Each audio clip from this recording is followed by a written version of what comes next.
훈장 좀 봅시다. 대전 시내 최고급 호텔 로비. 정장을 입은 지배인이 군복을 입은 한 할아버지의 가슴에 달린 훈장들을 보며 비웃음을 터뜨렸습니다. 이런 걸 달고 여기서 뭐 하시려고요? 여기는 진짜 중요한 분들이 오시는 곳이라고요. 옆에 있던 직원도 맞장구를 쳤어요. 혹시 치매는 아니시죠? 그 순간 할아버지의 손이 떨리기 시작했습니다. 베트남 전쟁에서 받은 소중한 훈장들이 조롱거리가 되어버린 이 상황에서. 하지만 이들은 몰랐습니다. 몇 분 후 이 호텔의 사장이 나타나 이렇게 외칠 줄을. 이분은 우리나라를 위해 목숨을 걸고 싸우신 진짜 영웅이십니다. 그런 분을 당신들이 감히 무시했다고요? 그리고 결국 그 지배인과 직원이 수백 명의 사람들이 보는 앞에서 무릎을 꿇고 사과하게 될 줄을. 도대체 이 할아버지는 누구일까요?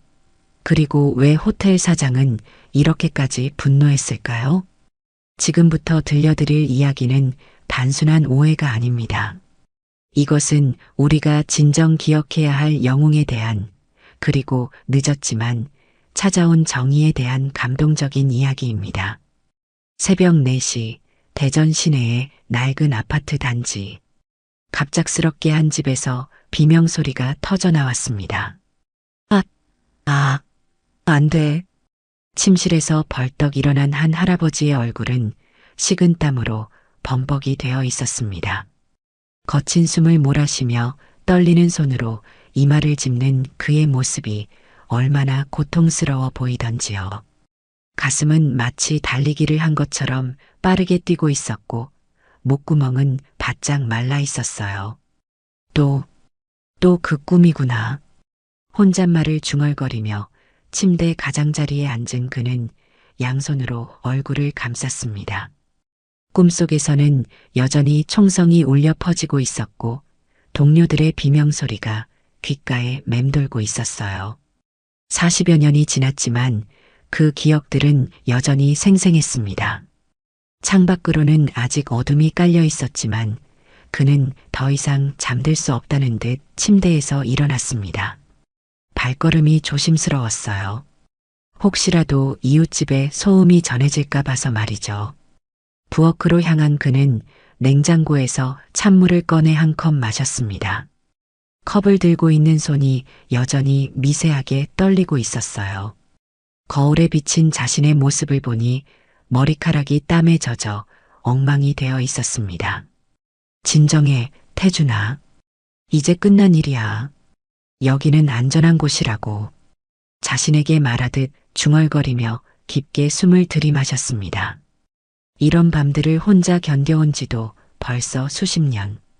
처음에는 가족들도 걱정해 주었지만 이제는 이런 모습을 보여주고 싶지 않아서 혼자 사는 것을 택했어요.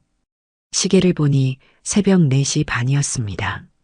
어차피 잠도 안 올 것 같아서 그는 거실로 나와 작은 소파에 앉았어요. 탁자 위에는 낡은 앨범이 놓여 있었습니다. 펼쳐보니 젊은 시절 군복을 입고 동료들과 찍은 사진들이 가득했어요. 철수야, 영호야. 너희들은 지금 어떻게 지내고 있을까? 사진 속 젊은 얼굴들을 하나하나 바라보며 그는 작은 미소를 지었습니다. 어떤 친구는 이미 세상을 떠났고 어떤 친구는 연락이 끊어진 지 오래였어요. 하지만 아직도 가끔씩 만나는 몇몇 전우들이 있어서 그나마 다행이었습니다. 해가 뜨기 시작하자 그는 하루를 준비하기 시작했습니다. 먼저 간단한 체조로 몸을 풀었어요. 비록 80에 가까운 나이지만 젊은 시절 단련한 몸은 아직도 튼튼했습니다. 팔굽혀펴기를 10번, 스쿼트를 15번. 이것도 그의 일상 중 하나였어요. 샤워를 마치고 옷장을 열었습니다. 그 안에는 깔끔하게 다림질되어 걸려있는 옷들이 있었는데 그 중에서도 가장 정성스럽게 관리된 듯한 군복이 눈에 띄었어요. 카키색 군복은 비록 오래된 것이었지만 관리가 얼마나 잘 되어 있는지 새 것처럼 보였습니다. 그는 그 군복을 꺼내어 침대 위에 펼쳐놓고는 서랍에서 작은 나무 상자를 꺼냈습니다. 상자를 여는 순간 반짝이는 훈장들과 태극기 배지가 나타났어요. 화랑무 공훈장, 월남전 참전 기념장, 그리고 몇 개의 다른 훈장들까지 각각 하나하나가 그의 젊은 시절 용맹함을 증명하는 소중한 증거들이었습니다. 오늘도 너희들과 함께 하루를 시작하는구나. 훈장들을 하나씩 부드러운 천으로 닦으며 정성스럽게 군복 가슴팀에 달아주는 그의 손길이 얼마나 조심스럽고 애정이 담겨 있던지요. 마치 가장 소중한 보물을 다루듯 말입니다. 각 훈장을 달 때마다 그때의 기억들이 하나씩 떠올랐어요. 군복을 차려입은 그의 모습은 완전히 달라 보였습니다. 아까까지만 해도 악몽에 시달리던 연약한 할아버지였는데 이제는 당당한 군인의 모습이었어요. 등이 쭉 펴지고 걸음걸이도 당당해졌습니다. 거울 앞에서 모자를 정성스럽게 써보며 작은 미소를 지었어요. 좋아, 오늘도 힘내자, 태준아. 현관문을 나서기 전에 그는 다시 한번 자신의 모습을 점검했습니다. 혹시 단추가 빠진 곳은 없는지, 훈장이 삐뚤어진 곳은 없는지 꼼꼼히 살펴봤어요. 이것은 그의 오랜 습관이었습니다. 아파트를 나선 그는 동네 어귀에 있는 작은 시장으로 향했습니다. 이른 아침부터 문을 여는 가게들이 하나둘씩 보였어요. 채소가게 앞을 지나가는데 주인 아주머니가 환하게 웃으며 손을 흔들었습니다. 어머, 태준 할아버지. 오늘도 일찍 나오셨네요. 군복 입으신 모습이 정말 멋있어요. 진짜 군인 같아요. 아이고, 고맙습니다. 사장님도 건강하시고요. 오늘도 좋은 하루 되세요. 그의 대답은 늘 정중하고 따뜻했습니다. 아주머니는 싱싱한 사과 하나를 봉지에 담아 내밀었어요. 할아버지, 이거 드세요. 오늘 아침에 막 들어온 거예요. 아, 이런 걸 어떻게. 돈을 드려야죠. 뭔 말씀을 하세요. 우리 동네 자랑이신데요. 그냥 드세요. 이런 일은 비일비재했습니다. 동네 사람들은 모두 강태준을 아끼고 존경했어요. 정육점 아저씨도, 떡집 할머니도, 심지어 길에서 마주치는 동네 아이들까지 모두가 그를 반갑게 맞아주었습니다. 태준 할아버지, 안녕하세요. 등교하는 초등학생 몇 명이 그를 보고 큰 소리로 인사했어요. 그는 누구에게든 먼저 허리를 굽혀 정중하게 인사를 받았습니다. 얘들아, 안녕. 학교 열심히 다녀와라. 할아버지, 오늘도 멋져요. 한 아이가 장난스럽게 경례를 하자 그도 정중하게 경례로 답했습니다. 아이들은 깔깔거리며 뛰어갔고 그는 그런 아이들의 모습을 흐뭇하게 바라보았어요. 저 아이들이 평화롭게 뛰어다닐 수 있는 것도 우리가 지켜냈기 때문이지. 혼잣말을 하며 뿌듯한 미소를 지었습니다. 버스 정류장에서 버스를 기다리는 동안에도 그는 다른 승객들에게 자연스럽게 배려를 보였어요.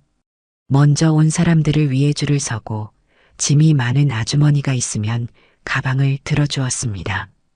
할아버지, 고맙습니다. 아닙니다. 당연한 일이죠. 버스가 도착하자 그는 젊은 사람들을 먼저 태우고 자신은 맨 마지막에 올랐어요. 버스 안에서도 그의 존재감은 특별했습니다. 사람들은 군복을 입은 그를 보며 자연스럽게 자리를 양보하려 했지만 그는 정중히 사양했어요. 괜찮습니다. 저는 서 있어도 돼요. 하지만 한 학생이 일어나서 자리를 양보하자 그는 고마움을 표하며 앉았습니다. 고맙다, 학생. 공부 열심히 해라. 네, 할아버지. 이런 작은 교류들이 그의 하루를 따뜻하게 만들어 주었어요. 모든 사람들이 그런 그에게 고마워했고 그의 하루는 이렇게 따뜻한 인사들로 시작되었습니다. 하지만 아무도 몰랐습니다. 그 따뜻한 미소 뒤에 숨겨진 깊은 상처와 매일 밤 그를 괴롭히는 악몽들을, 그가 얼마나 외로운 밤들을 보내고 있는지, 때로는 갑자기 찾아오는 기억들 때문에 얼마나 힘들어하는지를 그저 평범하고 친절한 동네 할아버지로만 보일 뿐이었어요. 집으로 돌아오는 길에 그는 작은 공원에 잠시 들렀습니다. 벤치에 앉아 하늘을 바라보며 깊은 생각에 잠겼어요. 오늘도 무사히 하루를 시작했지만 마음 한편에는 항상 무거운 것이 있었습니다. 언제까지 이렇게 살아야 할까? 작은 한숨과 함께 중얼거린 그 말에는 깊은 피로감이 담겨 있었습니다. 며칠 후 강태주는 벽에 걸린 달력을 보며 작은 감탄사를 내뱉었습니다. 어머, 벌써 국군의 날이 다가오는구나. 그의 얼굴에는 오랜만에 진짜 기쁨이 스며들었어요. 책상 서랍에서 조금 낡았지만 정성스럽게 보관되어 있던 편지 봉투를 꺼내 읽어보는 그의 눈빛이 반짝반짝 빛났습니다. 전후의 모임 초대장이었거든요. 대전 시내 그랜드 호텔 7층 VIP룸에서 오후 6시. 한 글자 한 글자 천천히 읽어보며 그는 벌써부터 설레는 마음을 감출 수 없었습니다. 1년에 한 번, 아니 어떤 해에는 두어 번 정도 만날 수 있는 전우들과의 만남이 그에게는 무엇보다 소중했거든요. 이번에는 모두 올 수 있을까? 작년에 상현이는 병원에 입원했다고 했는데 전우들을 하나씩 떠올리며 걱정도 하고 기대도 하는 마음이 얼굴에 그대로 드러났어요. 그에게 전우들은 단순한 친구가 아니라 생사를 함께한 진짜 형제 같은 존재들이었으니까요. 그는 옷장을 열고 군복을 다시 한번 점검했습니다. 혹시나 싶어 구김이나 먼지가 있는지 꼼꼼히 살펴보고 훈장들도 하나씩 다시 닦아주었어요. 그 모습이 마치 중요한 면접을 앞둔 젊은이처럼 떨려 보였습니다. 이 훈장은 철수랑 같이 받았던 거고, 이건 영호가 부상당했을 때 각 훈장마다 담긴 추억들을 되새기며 그는 미소를 지었어요. 어떤 것들은 기쁜 기억이었지만 어떤 것들은 아직도 가슴 아픈 기억들이었습니다. 이번에는 철수도 올까? 영호는 작년에 몸이 안 좋다고 했는데 민수는 요즘 손자 때문에 바쁘다고 하고 전우들 하나하나를 떠올리며 걱정도 하고 기대도 하는 그의 마음이 고스란히 얼굴에 드러났어요. 각자의 근황을 생각하며 그는 작은 메모장에 물어볼 것들을 적어보기도 했습니다. 모임이 사흘 앞으로 다가오자 그는 더욱 바빠졌어요. 미용실에 가서 머리도 깔끔하게 정리하고 구두도 새 것처럼 닦아놓았습니다. 옷도 한 번 더 다림질했어요. 할아버지, 무슨 좋은 일 있으세요? 요즘 표정이 정말 밝으세요. 미용실 사장님이 물어보자 그는 수줍게 웃었습니다. 전후의 모임이 있어서요. 1년에 한 번 만나는 소중한 자리거든요. 아, 그러셨구나. 그럼 더 멋있게 해드려야겠네요. 사장님도 덩달아 기뻐하며 더욱 정성스럽게 머리를 다듬어 주었어요. 모임 전날 밤 강태주는 잠을 이루지 못했습니다. 하지만 이번에는 악몽 때문이 아니라 설렘 때문이었어요. 어린아이처럼 들뜬 마음으로 이런저런 상상을 했습니다. 철수는 또 옛날 무용담을 늘어놓을 거고 영호는 농사 얘기만 하겠지. 민수는 손자 자랑이나 하고 미리 생각해본 전우들의 모습에 피식피식 웃음이 나왔어요. 모임 당일이 되자 강태주는 평소보다 2시간이나 일찍 일어났습니다. 세수를 하고 면도를 깔끔하게 한 다음 군복을 조심스럽게 입었어요. 거울 앞에서 여러 번 자세를 확인하고 훈장이 삐뚤어지지 않았는지 점검했습니다. 좋아, 오늘은 정말 좋은 날이 될 거야. 자신에게 말하듯 중얼거리며 마지막으로 모습을 정리했어요. 자전거를 끌고 나온 그는 체인에 기름을 치고 바퀴 공기압도 확인했습니다. 비록 10여 년 된 낡은 자전거였지만 그가 정성스럽게 관리해서 아직도 깔끔하게 잘 달렸어요. 자전거 앞 바구니에는 전우들에게 줄 작은 선물들이 들어 있었습니다. 출발. 대전 시내로 향하는 길, 그는 오랜만에 콧노래까지 흥얼거렸습니다. 지나가는 사람들이 군복을 입고 자전거를 타는 그의 모습을 신기하게 바라봤지만 그는 전혀 신경 쓰지 않았어요. 오히려 당당하고 자랑스러운 표정이었습니다. 철수 그 녀석, 또 술 얘기부터 하겠지? 영호는 여전히 농사 얘기만 하고. 하하. 전우들과 나눌 이야기들을 미리 생각해보며 피식피식 웃는 그의 모습에서는 진짜 행복이 느껴졌어요. 이런 순간들이 그에게는 삶의 활력소였거든요. 시내로 들어서자 점점 교통량이 많아졌습니다. 자전거로는 조금 위험한 구간들도 있었지만 그는 신중하게 운전했어요. 오늘만큼은 절대 사고가 나서는 안 되니까요. 드디어 그랜드 호텔 앞에 도착한 강태주는 자전거를 세워두고 호텔을 올려다봤습니다. 대전에서도 손꼽히는 고급 호텔이었어요. 번쩍번쩍한 외관과 드나드는 사람들의 옷차림이 평소 그가 다니던 곳들과는 확연히 달랐습니다. 와, 정말 좋은 곳에서 모임을 하는구나. 철수가 예약했다고 했는데 꽤 비쌀 텐데. 약간의 부담감도 들었지만 동시에 뿌듯한 마음도 있었어요. 자신들도 이런 좋은 곳에서 모임을 할 자격이 충분하다고 생각했거든요. 호텔 입구에서 잠시 멈춰서서 마음을 다잡았습니다. 비록 고급 호텔이라 할지라도 자신은 당당한 국가유공자이니까요. 군복을 매만지며 어깨를 펴고 정문을 향해 걸어갔어요. 하지만 호텔 입구 근처에서 그를 바라보는 시선들이 하나둘씩 늘어났어요. 정장을 입은 사람들, 화려한 드레스의 여성들 사이에서 군복을 입고 있는 그의 모습이 눈에 띄었던 거죠. 어떤 이들은 호기심 어린 눈으로, 어떤 이들은 의아한 표정으로 그를 바라봤습니다. 저 할아버지 뭐지? 무슨 행사라도 있나? 군복 입고 왔네. 혹시 재향군인의 모임인가? 작은 속삭임들이 들려왔지만 강태주는 신경 쓰지 않으려 했어요. 하지만 점점 많은 시선들이 집중되자 조금씩 부담스러워지기 시작했습니다. 그때 호텔 정문 앞에서 정장을 입은 한 남자가 그의 모습을 발견했습니다. 가슴에 달린 이름표를 보니 지배인이었어요. 그 남자의 얼굴에 스며든 표정은 그리 달갑지 않았습니다. 저기 오시는 분, 뭔가 좀 이상한데? 지배인이 옆에 있던 직원에게 작은 목소리로 말했어요. 네, 저도 봤습니다. 군복 입고 오시네요. 이 호텔에 그런 모임이 예약되어 있었나? 확인해 보겠습니다. 하지만 지배인의 마음속에는 이미 불쾌감이 자리 잡고 있었습니다.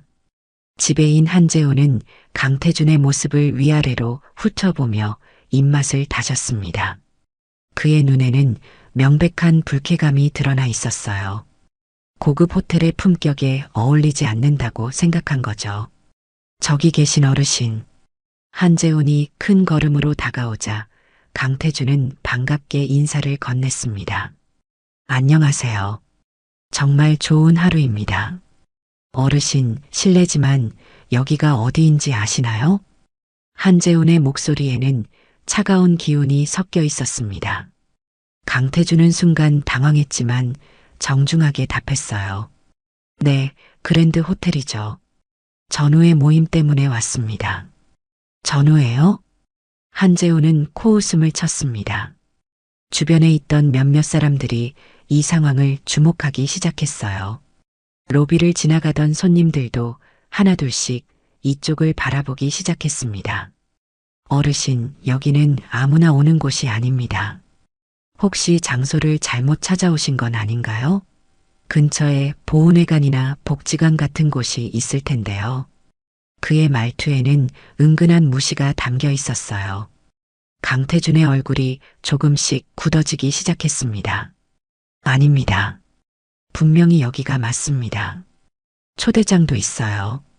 강태준은 주머니에서 초대장을 꺼내 보여주려 했지만 한재우는 거들떠보지도 않았습니다. 어르신, 저희 호텔은 품격 있는 분들만 이용하시는 곳입니다. 죄송하지만 이런 차림으로는. 한재훈이 강태준의 군복을 위아래로 훑어보는 시선이 얼마나 모멸적이던지요. 이때 옆에서 지켜보던 직원 김현수가 다가왔어요. 그의 얼굴에도 비슷한 표정이 어려 있었습니다.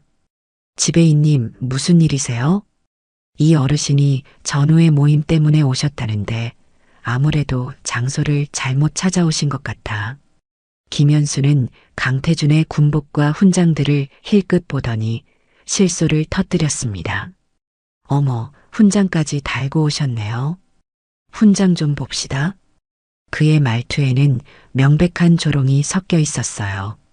마치 어린아이가 장난감을 자랑하는 것을 보는 듯한 시선이었습니다. 강태준의 얼굴이 순간 굳어졌습니다. 이건 베트남 전쟁에서 받은. 아이고, 그런 걸 달고 여기서 뭐 하시려고요? 여기는 진짜 중요한 분들이 오시는 곳이라고요. 한재훈의 말에 김현수도 맞장구를 쳤습니다. 그러게요.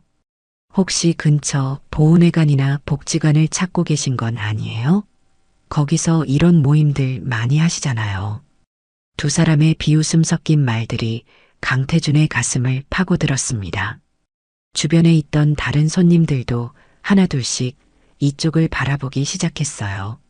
어떤 이들은 동정 어린 눈빛을, 어떤 이들은 그저 구경거리로 여기는 듯한 시선을 보냈습니다. 저는 정말로 전후의 모임에 초대받았습니다. 이 훈장들은 진짜로. 강태준이 다시 설명하려 했지만 한재우는 손을 저으며 막았어요. 어르신, 계속 이러시면 저희도 곤란합니다. 다른 손님들에게 피해가 되지 않게 조용히 나가주시면 안 될까요? 그럼 확인이라도 해보시면 됩니다. 7층 VIP룸에 확인할 필요 없어요. 보시다시피 여기는 그런 분들이 오시는 곳이 아니거든요. 김현수가 강태준의 어깨를 밀듯이 손을 올렸습니다. 자, 이쪽으로 나가시죠. 길 잃은 할아버지 취급받기 전에 말이에요. 이 말에 주변에서 작은 웃음소리가 들려왔어요. 어떤 젊은 커플은 킥킥거리며 강태준을 바라봤습니다. 강태준의 손이 미세하게 떨리기 시작했습니다. 가슴에 달린 훈장들이 그의 빨라진 호흡에 따라 살짝 흔들렸어요. 그의 얼굴에는 충격과 모욕감, 그리고 어떻게 해야 할지 모르는 당황스러움이 뒤섞여 있었습니다. 이런 식으로 대하실 일은 아니지 않습니까? 저는 정말로. 떨리는 목소리로 간신히 말하는 강태준을 보며 한재우는 더욱 냉소적인 표정을 지었어요. 어르신, 계속 이러시면 정말 보안을 부를 수밖에 없습니다. 다른 손님들이 불편해하시잖아요. 실제로 주변 손님들 중 일부는 불쾌한 표정을 짓고 있었어요. 어떤 이는 대놓고 고개를 젓기도 했습니다. 보안이라니. 저는 그냥. 어르신, 이해해 주세요. 여기는 정말 고급스러운 분들만 오시는 곳이에요. 어르신께서 오시기에는 좀 그렇잖아요. 김현수의 말이 더욱 직설적이었어요. 그 말을 들은 강태준의 얼굴이 창백해졌습니다. 주변 손님들의 시선이 더욱 집중되었고 강태준은 점점 더 큰 수치심을 느꼈습니다. 그토록 자랑스럽게 달았던 훈장들이 이 순간만큼은 오히려 조롱거리가 되어버린 것 같았어요. 어르신, 진짜 마지막으로 말씀드리는데 조용히 나가주시면 안 될까요? 이렇게 되면 저희도 어쩔 수 없이 강제로. 한재훈의 협박적인 말에 강태준은 더 이상 버틸 수 없었습니다. 어르신 나이가 몇이세요? 혹시 치매는 아니시죠? 김현수의 마지막 말이 결정타였어요. 그 말을 들은 순간 강태준의 마음은 완전히 무너져 버렸습니다. 결국 강태준은 더 이상 버틸 수 없었습니다. 주변 사람들의 시선과 지배인, 직원의 계속되는 냉대에 그의 마음은 산산조각이 나고 있었어요. 알겠습니다. 나가겠습니다. 간신히 입 밖으로 나온 말은 떨리고 있었습니다. 목소리가 너무 작아서 몇 번 반복해서 말해야 했어요. 그는 고개를 숙인 채 터벅터벅 호텔 밖으로 걸어 나왔습니다. 뒤에서 들려오는 작은 웃음소리들과 수군거림이 그의 등을 찔렀어요. 아이고, 안 됐다. 저러다가 길을 잃으면 어떡하지? 요즘 치매 걸린 어르신들이 많아서 사람들의 동정 어린 말들조차 그에게는 독이 되었습니다. 호텔 앞 작은 벤치에 털썩 주저앉은 강태준의 어깨는 축 늘어져 있었어요. 그토록 반듯하고 당당했던 자세는 온데간데였고 마치 모든 기운이 빠진 것 같았습니다. 지나가는 사람들이 간혹 그를 힐끗 보고 지나갔지만 아무도 다가오지는 않았어요. 손가락들이 떨리기 시작했어요. 먼저 엄지손가락부터 시작해서 점점 온손으로 번져갔습니다. 가슴이 답답하고 숨쉬기가 어려워졌어요. 예전에도 이런 일이 있었죠. 갑작스럽게 찾아오는 이 증상들을 그는 너무나 잘 알고 있었습니다. 진정해. 진정하라고. 여기는 안전한 곳이야. 혼잣말을 중얼거리며 깊게 숨을 들이마시려 했지만 쉽지 않았습니다. 공기가 제대로 들어오지 않는 것 같았어요. 가슴에 달린 훈장들이 무겁게 느껴졌습니다. 한때는 그 누구보다 자랑스러워했던 것들이 지금은 마치 자신을 조롱하는 것 같았어요. 내가 뭘 잘못했다고. 작은 목소리로 중얼거리는 그의 마음속에는 분노와 슬픔, 그리고 깊은 좌절감이 뒤섞여 있었어요. 전쟁에서 목숨을 걸고 싸웠던 그 젊은 날들, 동료들과 함께 나라를 지켰던 그 자부심들이 한순간에 무너져 내리는 것 같았습니다. 주머니에서 핸드폰을 꺼낸 그는 떨리는 손으로 전화번호를 찾았어요. 전후의 회장인 철수의 번호였습니다. 전화를 걸기까지 한참을 망설였어요. 어떻게 설명해야 할지 도저히 생각이 나지 않았거든요. 여보세요, 철수야? 태준이 형? 벌써 호텔에 도착했어요? 우리 지금 막 출발하려고 하는데. 그런데 형 목소리가 왜 그래요? 전화기 너머로 들려오는 철수의 밝은 목소리가 오히려 더 마음을 아프게 했어요. 철수야. 미안하다. 나 갑자기 몸이 안 좋아져서 못 갈 것 같아. 엥? 형, 괜찮으세요? 무슨 일이에요? 어디가 아파요? 철수의 걱정스러운 목소리가 더욱 선명하게 들려왔어요. 아냐, 그냥 어지럽고 속이 좀 안 좋아서. 너희끼리 재밌게 해. 형, 그러지 마시고 병원이라도 가보세요. 우리가 모시고 갈까요? 아니면 제가 지금 당장. 아니야. 집에서 쉬면 괜찮을 거야. 미안하다. 형, 정말 괜찮으시다고요? 목소리가 너무 이상한데. 더 이상 철수의 걱정스러운 목소리를 들을 수가 없었어요. 강태준은 서둘러 전화를 끊었습니다. 거짓말을 한 것이 미안했지만 오늘 있었던 일을 말할 수는 없었거든요.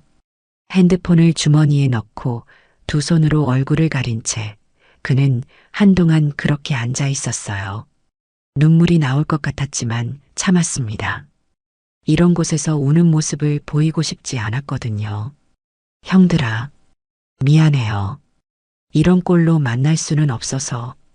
하늘을 향해 혼잣말을 하는 그의 눈가에는 눈물이 맺혀 있었어요. 전쟁터에서도 쉽게 흘리지 않았던 눈물이 이렇게 나와버리는 자신이 한심했습니다. 우리가 목숨 걸고 지킨 나라에서 이런 대접을 받아야 하나? 가슴 깊은 곳에서 올라오는 억울함과 분노가 그를 짓누르고 있었어요. 시간이 흘러도 증상은 쉽게 가라앉지 않았어요. 손떨림은 계속되었고 가슴 한편에서는 무언가가 조여오는 듯한 느낌이 사라지지 않았습니다. 이런 날이면 집에 가서도 몇 시간은 더 이런 상태가 지속될 것을 그는 알고 있었어요. 집에 가서 약이나 먹어야겠다. 병원에서 받은 신경안정제를 생각하며 그는 무겁게 일어났습니다. 자전거를 일으켜 세우며 그는 깊은 한숨을 쉬었습니다. 오늘 하루가 이렇게 끝나버리는 것이 너무나 억울하고 슬펐어요. 그저 오랜 친구들과 즐거운 시간을 보내고 싶었을 뿐인데 왜 이런 일을 당해야 하는지 도저히 이해할 수 없었습니다. 자전거에 올라타려는 순간 다리에 힘이 빠져서 비틀거렸어요. 다행히 넘어지지는 않았지만 몸 상태가 정말 좋지 않다는 것을 실감했습니다. 진짜 집에 가야겠다. 하지만 자전거를 타고 집까지 갈 수 있을지 걱정이 되었어요. 이런 상태로 운전하다가 사고라도 나면 어떡하지 하는 걱정이 들었습니다. 그때 검은색 고급 승용차 한 대가 호텔 앞에 멈춰 섰습니다. 차에서 내린 것은 단정한 정장을 입은 중년 남성이었어요. 그는 호텔로 향하던 중 벤치에 앉아 고개를 숙이고 있는 강태준의 모습을 발견했습니다. 윤성민은 잠시 멈춰서서 그 모습을 바라봤어요. 군복을 입고 있지만 어깨가 축 늘어져 있고 무언가 깊은 상처를 받은 듯한 그 뒷모습에서 말로 설명할 수 없는 안타까움이 느껴졌거든요. 그의 아버지도 비슷한 모습을 보인 적이 있었기 때문이었습니다. 어르신, 괜찮으시나요? 부드러운 목소리에 강태준은 고개를 들었습니다. 자신을 걱정스럽게 바라보는 낯선 남성의 눈빛이 따뜻했어요. 오늘 처음으로 자신을 제대로 된 사람으로 대해주는 시선이었습니다. 아, 네, 괜찮습니다. 강태준은 서둘러 일어나려 했지만 다리에 힘이 없어서 비틀거렸어요. 윤성민이 조심스럽게 손을 내밀어 부축해 주었습니다. 천천히 하세요. 혹시 어디 아프신 건 아니시죠? 아닙니다. 그냥 잠시 쉬고 있었을 뿐입니다. 하지만 윤성민의 눈에는 그것이 단순히 쉬고 있는 모습이 아니라는 것이 보였어요. 강태준의 얼굴에는 깊은 상처와 당황스러움이 그대로 드러나 있었거든요. 손이 떨리고 있는 것도 눈에 띄었습니다. 어르신, 실례가 안 된다면 무슨 일이 있으셨던 건 아닌가요? 제가 도울 수 있는 일이라면. 윤성민의 진심 어린 관심에 강태준은 잠시 망설였습니다. 하지만 그 따뜻한 눈빛을 보니 왠지 마음이 열리는 것 같았어요. 오늘 하루 종일 받은 차가운 시선들과는 너무나 달랐거든요. 저는 전후의 모임에 참석하려고 했는데 강태준은 조심스럽게 이야기를 시작했습니다. 호텔 직원들에게 당한 모욕적인 대우, 훈장을 조롱당한 일, 결국 쫓겨나듯 나올 수밖에 없었던 상황을 차근차근 설명했어요. 말을 하는 동안에도 목소리가 떨렸습니다. 윤성민의 얼굴은 점점 굳어졌습니다. 강태준이 이야기를 마쳤을 때 그의 주먹은 꽉 쥐어져 있었어요. 어르신께서 베트남 전쟁에 참전하셨다고요? 네, 그렇습니다. 이 훈장들이 그 증거입니다. 강태준이 가슴에 달린 훈장들을 보여주자 윤성민의 눈빛이 급변했습니다. 그 눈에는 분노와 동시에 깊은 존경심이 서려 있었어요. 어르신, 저희 아버지도 베트남에 다녀오셨습니다. 윤성민의 목소리가 살짝 떨렸습니다. 그분도 어르신처럼 많은 훈장을 받으셨죠. 화랑무 공훈장도 받으셨고요. 하지만 전쟁의 상처를 평생 안고 사셨어요. 밤마다 악몽에 시달리시고 때로는 갑자기 무서워하시곤 했습니다. 강태준은 윤성민의 말에 깊이 공감했어요. 자신과 같은 아픔을 겪은 사람이 또 있었다는 사실이 위로가 되었습니다. 아버지께서는 제가 20살 때 돌아가셨는데 마지막까지도 전우들 꿈을 꾸셨어요. 미안하다, 미안하다고 중얼거리시면서 윤성민의 목소리에는 깊은 슬픔이 담겨 있었습니다. 그런 분이, 그런 어르신을 우리 호텔 직원들이 그렇게 대했다고요? 윤성민의 목소리에는 분노가 섞여 있었습니다. 혹시 어르신께서 지금 말씀해 주신 호텔이 바로 이그랜드 호텔인가요? 네, 그렇습니다. 저는 이 호텔의 사장 윤성민입니다. 강태주는 깜짝 놀랐어요. 자신에게 이렇게 따뜻하게 대해주는 사람이 바로 그 호텔의 사장이었다니. 어르신, 정말 죄송합니다. 제가 직원들을 제대로 교육하지 못했습니다. 이런 일이 절대 있어서는 안 되는 일인데. 윤성민이 깊게 고개를 숙이자 강태주는 당황했어요. 아닙니다, 사장님. 괜찮습니다. 괜찮지 않습니다. 나라를 위해 목숨을 바치신 분을 그런 식으로 대하다니. 저희 아버지께서 살아계셨다면 얼마나 분노하셨을까요? 윤성민은 강태준의 손을 조심스럽게 잡았습니다. 어르신의 손이 아직도 떨리고 계시네요. 정말 큰 상처를 받으셨군요. 아, 이건 가끔 이런 일이 PTSD시군요. 저희 아버지도 그러셨어요. 윤성민이 정확히 알아맞히자 강태준은 놀랐습니다. 보통 사람들은 이런 증상을 이해하지 못했거든요. 어르신, 저와 함께 호텔로 들어가 주시겠습니까? 제가 직접 모든 것을 바로잡겠습니다. 그리고 어르신께서 받으셨어야 할 대접을 제대로 해드리겠습니다. 사장님, 그럴 필요는. 어르신, 이것은 제가 반드시 해야 할 일입니다. 저는 사업가이기 전에 참전용사의 아들입니다. 윤성민의 단호한 말에 강태준은 더 이상 거절할 수 없었어요. 그럼 고맙겠습니다. 윤성민은 강태준의 팔을 조심스럽게 부축하며 일으켜 세웠습니다. 어르신, 천천히 가시죠. 제가 옆에서 모시겠습니다. 호텔로 향하는 길에 윤성민이 말했어요. 어르신, 제가 아까 직원들의 이름을 물어보지 않았는데 혹시 기억하시나요? 한재훈이라는 지배인과 김현수라는 직원이었습니다. 알겠습니다. 그 두 사람 모두 오늘 제대로 교육받을 것입니다. 윤성민의 목소리에는 확고한 의지가 담겨 있었어요. 윤성민은 강태준의 손을 조심스럽게 잡고 호텔 정문을 향해 걸었습니다. 그 모습을 본 호텔 직원들은 모두 깜짝 놀랐어요. 사장이 직접 어떤 할아버지의 손을 잡고 들어오는 모습을 본 적이 없었거든요. 사장님. 지배인 한재훈이 황급히 달려나왔습니다. 그의 얼굴에는 당황스러움이 가득했어요. 평소 사장은 미리 연락을 주고 오는 편이었거든요. 사장님, 언제 오셨습니까? 미리 연락을 주셨으면. 하지만 윤성민의 표정은 평소와 달리 차갑고 단호했습니다. 그는 한재훈을 쏘아보듯 바라보며 입을 열었어요. 한 지배인, 이분을 아시나요? 예, 이분 말씀이신가요? 한재훈은 강태준을 보더니 어색하게 웃었습니다. 아직 상황 파악이 안 되고 있었어요.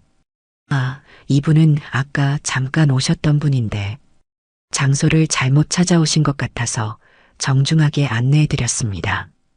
정중하게 안내해드렸다고요? 윤성민의 목소리에는 차가운 분노가 섞여 있었어요. 옆에 있던 직원 김현수도 상황이 심상치 않다는 것을 느끼고 조심스럽게 다가왔습니다. 그럼 이분께서 왜 지금 저와 함께 여기 계신지 제대로 설명해 보시죠. 윤성민의 말에 한재훈은 땀을 흘리기 시작했어요. 무언가 잘못되고 있다는 것을 직감했거든요. 그게 전후의 모임에 오셨다고 하시는데 아무래도 이분이 오실 만한 장소는 아닌 것 같아서. 이분이 오실 만한 장소가 아니라고요? 윤성민의 목소리가 한 옥타브 높아졌습니다. 주변에 있던 다른 손님들과 직원들이 하나둘씩 이 상황에 주목하기 시작했어요. 로비의 분위기가 점점 긴장감으로 가득 찼습니다. 한 지배인 그리고 김대리. 두 사람의 이름을 정확히 부르는 윤성민을 보며 그들은 점점 더 긴장했습니다. 사장이 직원들의 이름을 이렇게 차갑게 부르는 것은 좋지 않은 신호였거든요. 이분께서 어떤 분인지 아십니까? 그냥 동네 할아버지 같으신데. 김현수가 작은 목소리로 대답하자 윤성민의 눈빛이 더욱 차가워졌어요. 동네 할아버지라고요? 이분께서 가슴에 달고 계신 것이 뭔지 보셨나요? 훈장 같은 건데요. 훈장 같은 거라고요? 윤성민이 큰 목소리로 말하자 로비에 있던 모든 사람들의 시선이 이쪽으로 집중되었습니다. 엘리베이터에서 내리던 손님들도 발걸음을 멈추고 이 상황을 지켜봤어요. 이분은 베트남 전쟁에 참전하신 국가유공자십니다. 우리나라를 위해 목숨을 걸고 싸우신 진짜 영웅이시라고요. 한재웅과 김현수의 얼굴이 새하얗게 변했어요.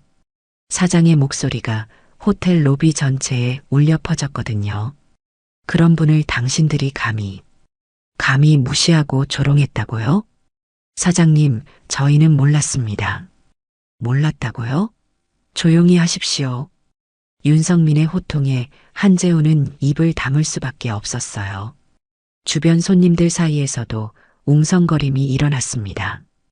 이분께서 방금 전부터 저에게 말씀해 주신 내용을 다시 한번 들려드릴까요? 당신들이 이분께 어떻게 했는지 말입니다. 로비에 있던 손님들은 모두 숨을 죽이고 이 상황을 지켜봤어요. 평소 온화하던 사장이 이렇게 분노하는 모습을 본 적이 없었거든요. 이분께서 전후의 모임 때문에 오셨다고 하시니까 당신들이 뭐라고 했죠? 여기는 아무나 오는 곳이 아니다. 품격 있는 분들만 이용하는 곳이다라고 했다면서요? 한재웅과 김현수는 점점 작아지고 있었어요. 그리고 이분의 훈장을 보면서 뭐라고 했죠? 훈장 좀 봅시다. 라고 했다면서요? 비웃으면서 말이에요. 김현수는 식은땀을 뻘뻘 흘리며 뒤로 물러섰습니다. 사장님, 저희가 정말 몰랐습니다. 진짜 몰랐어요. 몰랐다고요? 훈장을 보고도 몰랐다는 말입니까? 그럼 당신들 눈에는 그게 장난감으로 보였다는 겁니까? 윤성민의 분노는 점점 커져갔습니다. 더 가관인 건 이분께서 초대장까지 보여드렸는데도 확인조차 해보지 않았다는 거예요. 그냥 쫓아냈다는 거 아닙니까? 로비에 있던 손님들 사이에서 비난의 목소리가 들려오기 시작했어요. 어떻게 그럴 수가 있어? 참전 용사분을 그렇게 대하다니. 너무 심하다, 정말. 분위기가 완전히 두 직원에게 불리하게 돌아가고 있었습니다. 윤성민은 더 이상 참을 수 없다는 듯 큰 걸음으로 한재훈에게 다가갔습니다. 그의 얼굴에는 분노와 실망이 교차하고 있었어요. 한 지배인 김대리. 당신들이 방금 전에 이분께 한 말과 행동을 로비에 있는 모든 분들 앞에서 그대로 다시 설명해 보시죠. 사장님. 그게 무슨... 이분께서 여기 오실 만한 곳이 아니라고 했죠? 왜 그렇게 생각했는지 구체적으로 다시 한번 설명해 보세요.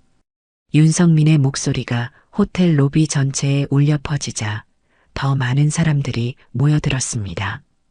어떤 이들은 핸드폰으로 이 장면을 촬영하기 시작했어요. 저희는 그냥 실수였습니다. 정말 실수였어요. 한재훈이 떨리는 목소리로 말했지만 윤성민은 들어주지 않았습니다. 실수라고요? 이분의 훈장을 보고 비웃으면서 훈장 좀 봅시다. 라고 말한 것이 실수라는 겁니까? 그리고 치매 환자 취급한 것도 실수라는 거예요? 그건 저희가 정말 이분께서 베트남 전쟁에서 우리나라를 위해 목숨 걸고 싸우실 때 당신들은 어디서 뭘 하고 있었습니까? 윤성민의 말에 로비에 있던 사람들 사이에서 웅성거림이 일어났어요. 어떤 할머니는 고개를 끄덕이며 강태준을 바라봤고 몇몇 젊은 사람들은 부끄러운 표정을 지었습니다.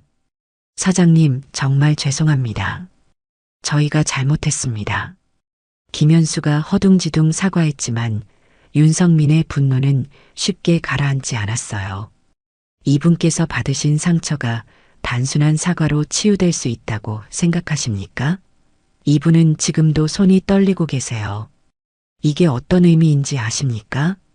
윤성민은 강태준을 향해 돌아서며 말했습니다. 어르신, 이 사람들이 어르신께 진심으로 사과드릴 수 있도록 해주시겠습니까? 강태준은 당황스러워했어요. 이런 상황을 원했던 것은 아니었거든요. 사장님, 그만하셔도. 아닙니다, 어르신. 이것은 반드시 바로 잡아야 할 일입니다. 이 일이 제대로 마무리되지 않으면 다른 참전 용사분들도 같은 모욕을 당할 수 있어요. 윤성민은 다시 한재훈과 김현수를 바라봤습니다.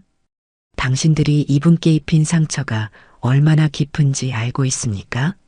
이분께서는 밤마다 전쟁의 악몽에 시달리시는 분입니다. PTSD라는 걸 아세요? 그런 분께서 용기를 내어 전우들과의 소중한 만남을 위해 오셨는데 당신들이 그 마음을 산산조각 내버렸어요. 로비의 분위기가 점점 더 무거워졌습니다. 몇몇 사람들은 강태준을 보며 눈물을 글썽였어요. 어르신께서 얼마나 기대했을지, 얼마나 설레했을지 생각해 보세요. 1년에 한 번 있는 전우의 모임인데 그걸 당신들이 망쳐버린 거예요. 한 중년 여성이 큰 소리로 말했습니다. 맞아요. 어떻게 그럴 수가 있어요? 다른 손님들도 하나둘씩 목소리를 높이기 시작했어요. 참전 용사분을 그렇게 대하다니 정말 너무해요. 사과해야죠. 분위기가 완전히 두 직원에게 불리하게 돌아가자 윤성민이 결정적인 말을 했습니다. 지금 당장 이분께 무릎 꿇고 사과하십시오. 윤성민의 명령에 한재훈과 김현수는 서로 얼굴을 바라봤습니다. 하지만 사장의 단호한 표정을 보니 달리 선택의 여지가 없었어요. 어르신, 정말 죄송합니다. 한재훈이 먼저 무릎을 꿇었습니다. 김현수도 어쩔 수 없이 따라서 무릎을 꿇었어요. 저희가 정말 잘못했습니다. 어르신께서 이 나라를 위해 하신 희생을 몰라봤습니다. 어르신의 명예를 더럽혔습니다. 진심으로 용서를 구합니다. 로비에 있던 사람들 사이에서 박수가 터져나왔습니다. 어떤 아저씨는 잘했다 라고 소리쳤고 할머니 한 분은 당연하지 라며 고개를 끄덕였어요. 어르신께서 평생 안고 계신 상처를 우리가 다시 건드렸습니다. 정말 죄송합니다. 두 사람의 진심 어린 사과에 로비의 박수는 더욱 커졌습니다. 강태준은 이 모든 상황이 꿈만 같았습니다. 몇 시간 전까지만 해도 모욕을 당하고 절망에 빠져 있었는데 이제는 자신 때문에 이렇게 많은 사람들이 함께 분노하고 공감해주고 있었어요. 일어나세요. 강태준이 조용히 말했습니다. 이미 충분히 사과해 주셨습니다. 저도 여러분이 일부러 그런 건 아니라는 걸 압니다. 그의 너그러운 모습에 로비의 박수는 더욱 커졌습니다. 윤성민도 강태준의 인품에 다시 한번 감동했어요. 어르신, 정말 대단하십니다. 이런 상황에서도 그렇게 너그러우실 수가. 한 젊은 남성이 강태준에게 다가와 정중하게 격려를 했습니다. 어르신, 감사합니다. 덕분에 오늘 많은 걸 배웠습니다. 다른 사람들도 하나둘씩 강태준에게 다가와 인사를 건넸어요. 어르신, 이제 전우의 모임에 참석하시죠. 제가 직접 VIP 룸까지 안내해 드리겠습니다.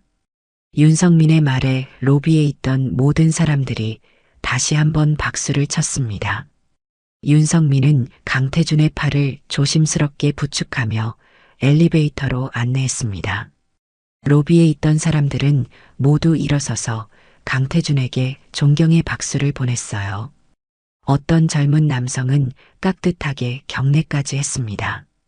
어르신, 정말 감사합니다. 오늘 어르신을 통해 많은 것을 배웠습니다. 어르신 같은 분이 계셔서 우리가 이렇게 평화롭게 살 수 있는 거네요. 정말 존경합니다. 지나가며 인사하는 사람들에게 강태준은 정중하게 고개를 숙였어요. 그의 얼굴에는 다시 자부심과 당당함이 돌아와 있었습니다. 아까까지만 해도 무너져 내렸던 자존감이 이제는 완전히 회복된 것 같았어요. 엘리베이터를 타고 올라가는 동안 윤성민은 말했습니다. 어르신, 저희 호텔에서는 앞으로 국가유공자분들을 위한 특별한 예우를 마련하겠습니다. VIP 할인도 드리고 전용 접수 창구도 만들겠어요. 이런 일이 다시는 일어나지 않도록 하겠습니다. 사장님, 너무 과분한 일을. 과분하지 않습니다. 당연한 일이에요. 어르신 같은 분들이 계셨기에 오늘의 대한민국이 있는 거니까요. 엘리베이터가 7층에 도착했어요.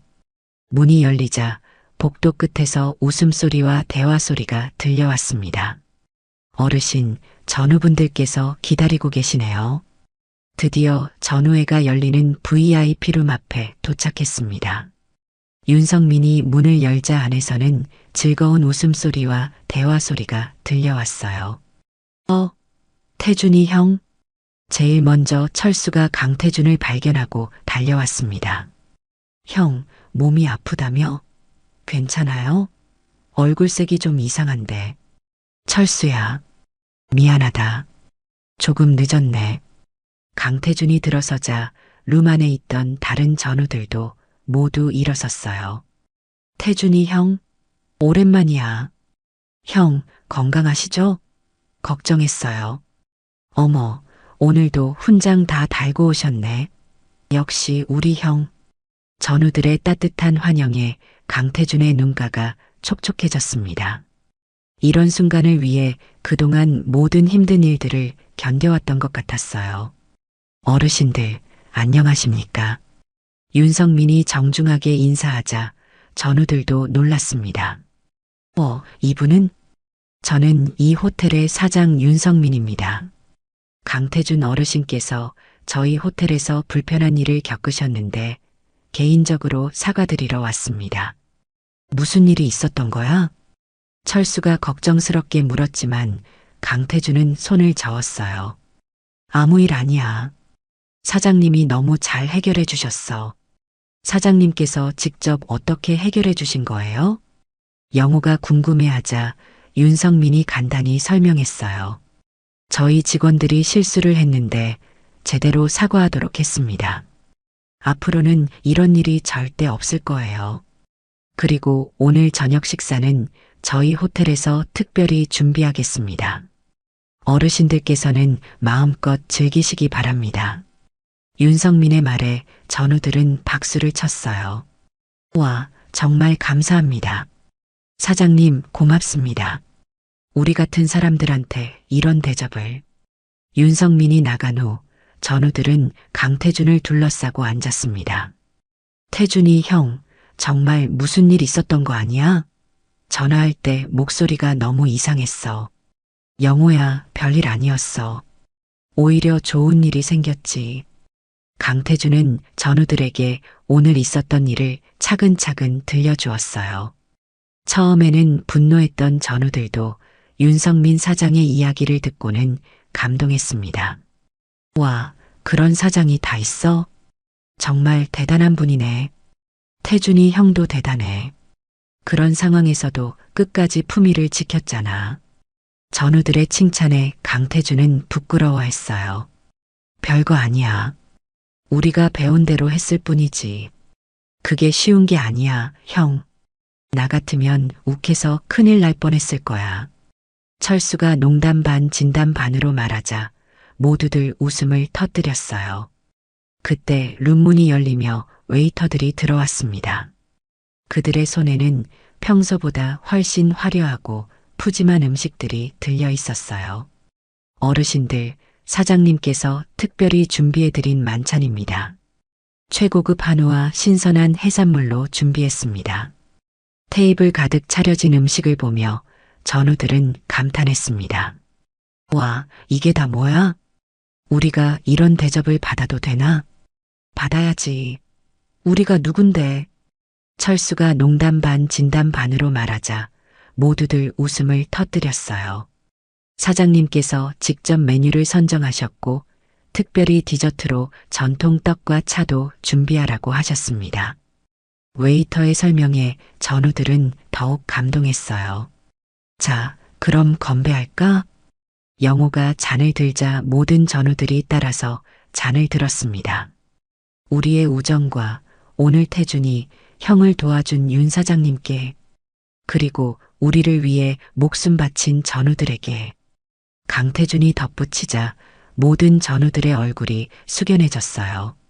건배. 잔을 부딪히는 소리와 함께 따뜻한 웃음소리가 룸 안을 가득 채웠습니다. 형들, 정말 고마워. 조용히 말하는 강태준의 목소리에는 깊은 감사가 담겨 있었습니다. 뭔 소리야, 형? 우리가 고맙지. 맞아. 형 덕분에 오늘 정말 특별한 하루가 됐어. 밤이 깊어가도 전우들의 이야기는 끝나지 않았습니다. 오늘의 일로 인해 그들의 우정은 더욱 깊어졌고 강태준의 마음에는 다시 한번 자부심과 희망이 자라나고 있었어요. 우리가 젊었을 때는 정말. 그때 철수가 그러더라고. 영호는 또 그 농사 얘기하려고. 서로를 놀리며 웃는 전우들의 모습을 보며 강태준은 행복했습니다. 오늘 겪은 모든 일이 결국 이 순간을 위한 것이었을지도 모른다고 생각했어요. 창밖으로 보이는 대전 시내의 불빛들이 마치 그들의 우정처럼 따뜻하게 빛나고 있었습니다. 그리고 강태준은 알고 있었어요. 내일 아침에도 그는 다시 일어나서 군복을 입고 훈장을 달고 당당하게 하루를 시작할 것이라는 것을. 이제는 더 이상 혼자가 아니라는 것을 알았으니까요.